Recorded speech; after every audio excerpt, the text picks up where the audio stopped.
Bonjour à tous, 100% soignant ce deuxième podcast. On a la chance d'avoir Christine, d'avoir Sophie et Marion.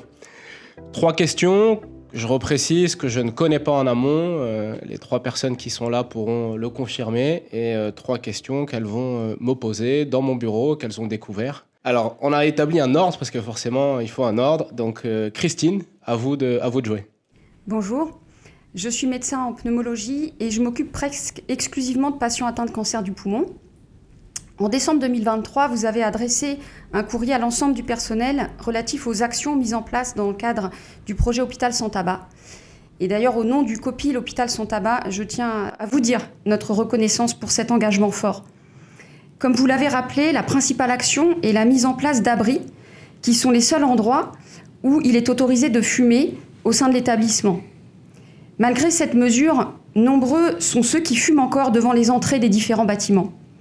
J'aimerais en savoir un peu plus sur votre vision et votre engagement pour ce projet. Quelles actions vous sembleraient envisageables pour aboutir à un hôpital 100% sans tabac intérieur-extérieur et à quelle échéance ? C'est une vaste question qui concerne, à mon sens, pas que l'hôpital. C'est toute la difficulté d'un fonctionnement en collectivité. Lorsque vous fonctionnez en collectivité, vous établissez des règles. Nous, on a établi des règles, c'est-à-dire qu'on ne doit fumer que dans ces endroits, on ne doit pas fumer ailleurs. Et malheureusement, et moi je le constate, et à chaque fois que je le constate, en tout cas à mon petit niveau, je rappelle aux gens la nécessité de ne pas fumer à certains endroits et d'aller dans les endroits qui sont dédiés. Malheureusement, on a des gens qui décident de ne pas respecter les règles. Et là, vous avez 2 attitudes possibles.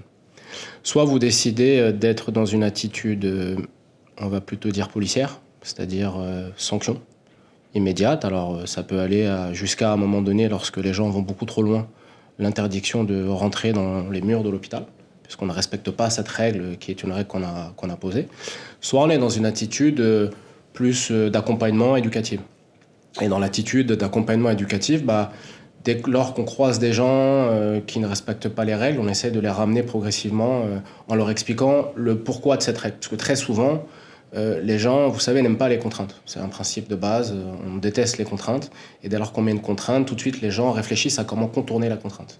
Et là, l'ambition qu'on a, c'est d'essayer d'être le plus éducatif possible, parce que la manière dont le COPI a imaginé ses actions, c'est pas être dans une action policière, c'est plutôt d'être dans une action éducative. Et donc, on essaye petit à petit d'amener les gens par des journées. Alors, il y a la journée Sans Tabac qu'on a organisée il n'y a pas si longtemps que ça. On essaye d'amener les gens, leur faire prendre conscience que le mieux, c'est de se mettre dans ces locaux-là et pas ailleurs. Alors, déjà pour eux, et puis surtout pour les autres, parce que j'ai aussi beaucoup de plaintes de services qui m'indiquent que, notamment, j'étais en réa l'autre jour, de gens qui fument juste à proximité de l'entrée de la réanimation et qui, évidemment, posent problème pour les équipes. Donc, pour répondre à votre question de manière très directe, je ne suis pas fan de l'action policière pour ce type de sujet. Pour d'autres, oui, mais pas pour celui-là. Et deuxièmement, on essaiera de continuer à maintenir les actions de sensibilisation et d'éducation des gens pour leur permettre à un moment donné de s'auto-réguler et de ne pas venir fumer dans les locaux qui n'ont pas lieu d'être. Et surtout, je dis bien aux équipes, remontez-nous ces situations pour que nous, on puisse intervenir, soit par l'intermédiaire du service de sécurité, soit par l'intermédiaire de la direction des usagers, lorsque ça leur concerne des patients, pour que nous, on fasse des rappels à l'ordre aux patients. Après, je pense qu'il y a les patients, puis il y a aussi les agents. Alors, je ne sais pas quelle est la part de l'un et de l'autre, mais je pense aussi que charité bien ordonnée, commençant par soi-même, il faut aussi que l'ensemble de nos équipes, sur ce sujet-là, soient les plus rigoureuses possibles. J'ai eu parfois des échos que ce n'était pas toujours le cas, donc il faut aussi qu'on amène tout le monde à montrer l'exemple et à aller dans ces abris. J'espère que c'est assez clair comme réponse. Très clair. Alors normalement, on m'a imposé une règle pour que tout le monde le sache. J'ai le droit à maximum 5 minutes, parce que le premier podcast, on a indiqué que c'était un peu long, donc on m'a dit 5 minutes par réponse. Donc là, on me dit que je suis dans le tempo, donc j'ai fait 3 minutes manifestement, je suis dans le bon tempo. On va donc passer à Sophie. Bonjour, Sophie, aide-soignante aux urgences. Donc ma question, c'est quelles actions sont entreprises pour optimiser la coordination entre les urgences et les autres services hospitaliers afin d'assurer une continuité des soins efficace et désengorger les urgences ? J'ai des super questions aujourd'hui. C'est un sujet qui ne peut pas se régler en un coup de baguette magique, et on a un contexte local assez fort sur le site d'Argenteuil. Alors, le contexte local sur le site d'Argenteuil est le suivant. Premièrement, on a une désertification de notre médecine de ville qui fait qu'on a un nombre et un volume de passages aux urgences qui est de plus de 100 000, ce qui nous fait de notre établissement l'un des plus gros services d'urgence au moins d'Île-de-France. Je n'ai pas tous les chiffres en France, mais au moins d'Île-de-France. Donc la problématique pour nous, elle est importante, parce qu'on a beaucoup de passages et donc inévitablement beaucoup d'hospitalisations à gérer. Le deuxième élément du contexte local qui est quand même important à avoir en tête pour notre établissement, c'est que Catherine Le Gall et vous, parce que vous faites partie de l'équipe, vous avez imaginé une organisation qui permet quand même de désengorger de manière assez importante les urgences. Avec, à mon sens, et moi je ne cesse de le répéter partout où je vais pour dire qu'on est très innovant en la matière, premièrement, la création du CCNP. On a, pour que l'ensemble des personnes qui nous écoutent aient en tête un élément fondamental, c'est que le service des urgences a été configuré pour 50 000, 60 000 passages, au maxi 70 000, on en a plus de 100 000. Donc il a fallu imaginer une organisation pour que l'absorption des 30 000 ou des 40 000 en plus soit gérée. Dans cette organisation, le CCNP est majeur, puisque ça fait à peu près 2 têtes, 50% des flux. Donc ces flux-là sont sortis des urgences, du coup ne viennent pas occuper les urgences. Ensuite, la deuxième idée géniale, c'est l'UMEDO, l'unité d'orientation, qui fait qu'aujourd'hui, on a 28 lits qui sont gérés par les médecins des urgences, avec beaucoup d'investissement, beaucoup de ténacité, beaucoup d'inventivité, qui permettent aussi en fait, de désengorger les urgences. Parce que ce matin, j'étais en réunion avec la préfecture, et la première chose qu'on m'a dit en rentrant, on m'a dit surtout, vous êtes le nouveau directeur d'Argenteuil, ne changez rien aux urgences. C'est top, c'est fluide par rapport à beaucoup de services d'urgence de France. Donc la réalité, c'est que oui, ça peut être encore mieux, mais on n'est quand même pas si mal que ça, et vous le savez probablement, j'ai passé une journée aux urgences, j'ai pu aussi voir de mes propres yeux, j'étais habillé comme vous, en blanc, j'ai fait de 8h jusqu'à 17h, et j'ai regardé un petit peu les flux, et c'est vrai qu'il n'y a pas vraiment, c'est assez rare d'avoir énormément de brancards dans les couloirs, il y a une organisation qui a été pensée pour limiter ce problème. Maintenant, est-ce que ça résout tout? Non. Ça ne résout pas tout, notamment dans les périodes un peu de tension, et notamment sur les périodes hivernales. Et là, il y a plusieurs actions qu'on est en train de mettre en place. Alors, le projet, on l'appelle le projet gestion des lits, parce que c'est le plus simple pour nous. C'est un nom qui est souvent donné au niveau national. Première chose, on a demandé à ce qu'on travaille sur un sujet qui est se mettre d'accord entre les médecins de spécialité et les médecins des urgences par rapport à un diagnostic posé. Quel est le service prioritaire d'affectation ? Quel est le service secondaire et quel est le service tertiaire? Alors le service prioritaire, c'est lorsque vous avez une adéquation entre le diagnostic posé et les compétences médicales. Le service secondaire, c'est lorsque vous avez une adéquation entre la prise en charge médicale, mais un service qui n'est pas adapté, qui n'est pas en lien avec cette prise en charge. C'est-à-dire, en gros, vous avez un malade de médecine qui est en pneumo alors qu'il devrait être en gastro. Bon. Et après, vous avez le service tertiaire, où là, vous avez aucune adéquation, c'est entre l'hébergement et la compétence médicale, en gros, quand vous avez des malades de médecine en chirurgie et vice-versa. Et donc là, le premier travail que j'ai demandé, c'est déjà ça, c'est d'avoir un thésaurus avec l'ensemble des diagnostics, et sur cette base-là, de se mettre d'accord sur ces 3 affectations. Comme ça évite les discussions de savoir où est-ce que le malade doit aller selon les secteurs. Le deuxième travail, donc c'est une fusée à 3 étages. Le deuxième étage de cette fusée, c'est qu'ensuite, il faut travailler, si vous voulez, à anticiper le flux des urgences. Parce que la réalité, c'est que le flux des urgences, il est assez anticipable.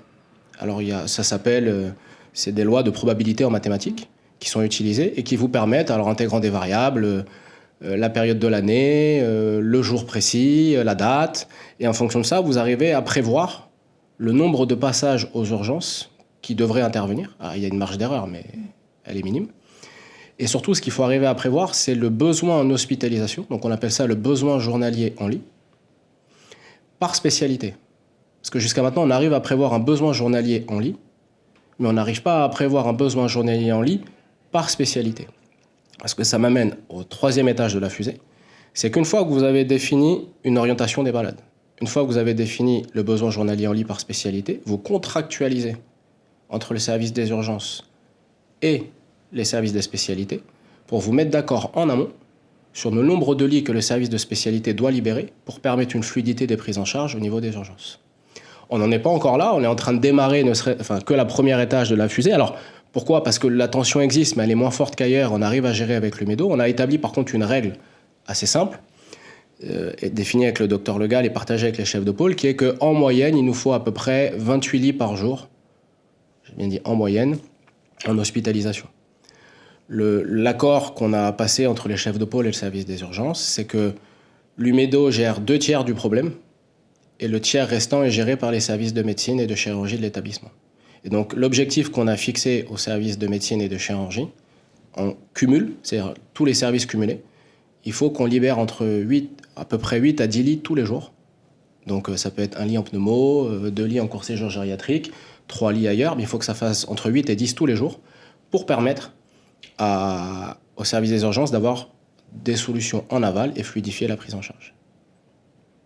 J'espère que j'ai répondu. Oui, merci. Le plus clairement possible, en tout cas. Alors, maintenant, on passe à Marion. Donc, je suis Marion, je suis infirmière en consultation de chirurgie et plus spécialement en uroviscérale. Donc, ma question est la suivante. Comment pensez-vous, au vu du contexte actuel, accompagner vos équipes paramédicales qui souhaitent accéder plus facilement à la formation continue pour évoluer professionnellement? L'avantage d'un établissement public de santé, c'est ses aspects de formation. C'est-à-dire que dans beaucoup de structures, la formation est difficile parce que la formation a un coût, parce que la formation est un investissement. Nous, on a une règle, c'est qu'on doit avoir un pourcentage de la masse salariale qui est dédié à la formation. Donc, au moins, on ne peut pas fuir ça, puisque de toutes les manières, c'est imposé par la réglementation.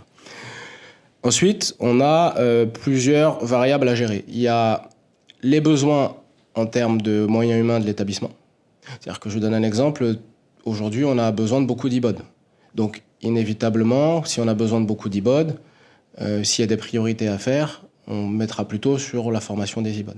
Mais s'il n'y avait pas besoin de beaucoup d'IBOD et qu'il y avait beaucoup de demandes de formation d'IBOD, je dirais, là, il n'y a pas d'adéquation entre les deux.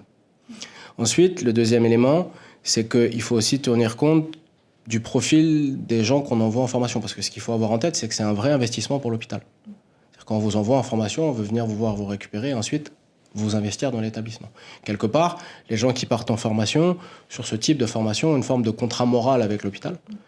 Parce que nous, on investit sur vous. Donc c'est un bon investissement, parce que c'est un investissement, on sait qu'à terme, ça nous sera retourné comme étant très positif, mais ça reste quand même un contrat moral entre les personnes concernées et l'établissement. Donc il faut aussi qu'on sélectionne un peu les personnes qui partent en formation.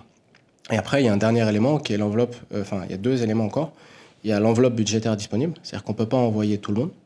Et après, le dernier élément, c'est on a quand même beaucoup de postes vacants dans la maison. Alors moins que dans d'autres établissements, on en a encore. Et il est parfois délicat de se priver d'un professionnel à court terme parce que ça mettrait l'équipe dans sa globalité en difficulté. Et vous voyez, vous touchez un sujet intéressant parce que c'est toute la difficulté lorsque vous devez décider. Moi, je dois décider en tenant compte de ces 4 variables. Je ne peux pas décider en priorisant qu'une variable sur les 4. Je dois intégrer ces 4 variables dans mon processus de décision. Donc là, je ne peux pas vous répondre sur une situation en particulier. Je peux juste vous dire que je suis plutôt à valoriser la promotion par la formation, mais que j'intègre les 4 variables dans ma prise de décision. Et qu'aujourd'hui, dans les priorités qu'on mettra, on mettra forcément des priorités sur les secteurs où on sait qu'on est très gravement en difficulté. Je prends l'exemple des manipulateurs radio, des techniciens de biologie, des IBOD, pour prendre que ces 3 exemples-là qui sont en très grande souffrance et on a besoin de gens formés. Parce que la réalité, c'est qu'un hôpital, et je le dis depuis le début, ce n'est pas que des murs, et c'est surtout pas que des murs, c'est des gens, c'est une aventure humaine, et que si j'ai pas les gens, il peut rien se passer. Je peux soigner personne. Donc à un moment donné, il faut qu'on arrive à trouver les solutions pour retrouver un volume de personnel qui nous permette aujourd'hui d'envoyer le maximum de monde en formation, au regard des différentes contraintes que je vous ai évoquées. C'est le moment de la conclusion, puisqu'on me fait signe que j'ai respecté le timing presque à la lettre, à part sur la deuxième question où je me suis un peu emballé, mais vous avez l'habitude maintenant. Remercier Marion, Sophie, Christine, parce que je sais que c'est parfois intimidant, alors que ça ne le devrait pas l'être, mais normalement, à la fin... elles ont toutes les 3 le sourire. Vous ne voyez pas, mais elles ont toutes les 3 le sourire, donc tout va bien. Et vous redire la philosophie de ces podcasts. Je n'avais pas les questions en amont, elles pourront en témoigner. C'est vraiment une réponse la plus directe possible, la plus sincère possible. Et si vous souhaitez venir poser des questions ou juste par curiosité venir voir le bureau du directeur général, n'hésitez pas à contacter le service de la communication et ils vous répondront avec grand plaisir. J'espère que pour cette deuxième édition, je ne vous ai pas trop, permettez-moi l'expression, saoulé à l'écoute, mais j'espère surtout qu'il y en aura une troisième, une quatrième et surtout plein d'autres, parce que c'est un moment privilégié pour qu'on puisse faire connaissance et surtout que je puisse partager avec vous les priorités de l'établissement. Ce ne sont pas mes priorités, je le rappelle, c'est vraiment les priorités de l'établissement, de l'institution, que j'incarne de par mes fonctions, mais vraiment ce sont les priorités de notre établissement. Et ce n'est pas l'établissement, je le précise, c'est notre établissement. Merci à vous, très belle fin de journée.